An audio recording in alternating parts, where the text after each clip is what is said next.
పక్కన Russia Ukraine యుద్ధం జరుగుతుంది, మరొక వైపున ఏదైతే ఇజ్రాయెల్ హమాస్ వార్ నడుస్తుంది, అదే సందర్భంలో ఇజ్రాయెల్ లెబనాన్ వార్ నడుస్తుంది, ఇజ్రాయెల్ యెమెన్ వార్ నడుస్తుంది, ఇజ్రాయెల్ సిరియా వారు నడుస్తుంది. ఎందుకంటే 4 దేశాలు ఇజ్రాయెల్ మీద దాడి చేస్తుంది, 4 దేశాలకు సమాధానం చెప్పుకుంటుంది. అదే సందర్భంలో అమెరికా వర్సెస్ తీవ్రవాదుల వ్యవహారం నడుస్తుంది, యూరప్ దేశాలు plus America versus Houthi and other terrorist Lebanon Hezbollah అన్నటువంటిది కూడా కనబడుతుంది.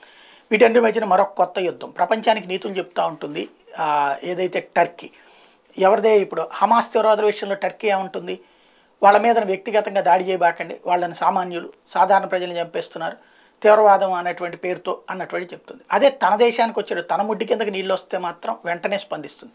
సిరియా నుంచి మొన్న జరిగినటువంటి దాడిలో సిరియాలో టర్కీ వ్యతిరేకులు కుర్దులు ఉంటారు, కుర్దుల దళం ఒకటి ఉంటుంది. ఆ కుర్దుల దళం అదొక తీవ్రవాద సంస్థ. అక్కడ హమాస్ తీవ్రవాదులు టర్కీలో ఉంటారు, ఇదే సిరియాలో ఉంటారు, అట్లాగే హెజ్బుల్లా తీవ్రవాదులు ఉంటారు, హౌతీ తీవ్రవాదులు ఉంటారు. అదో తీవ్రవాద స్వర్గం. రష్యా సపోర్టెడ్ టెర్రరిస్టులు, అమెరికా సపోర్టెడ్ టెర్రరిస్టులు, ఇరాన్ సపోర్టెడ్ టెర్రరిస్టులు, ఇజ్రాయెల్ సపోర్టెడ్ టెర్రరిస్టులు ఇట్లా ఉంటుంటారు. ఇందులో ఒక కీలకమైనటువంటి అంశం తాజాగా అక్కడి నుండి టర్కీకి వ్యతిరేకంగా ఉండేటటువంటి గ్రూప్ ఏదైతే కుర్దుల గ్రూప్ అటాక్ చేసి ఒక 13 మంది టర్కీకి సంబంధించిన సైన్యాన్ని ప్రాణాలు తీస్తే దానికి ప్రతిగా వరుసపెట్టి బాంబింగ్ చేసింది, యుద్ధ విమానాలతో దాడులు చేసింది, దాదాపు 18 మంది ప్రాణాలు తీసింది టర్కీ.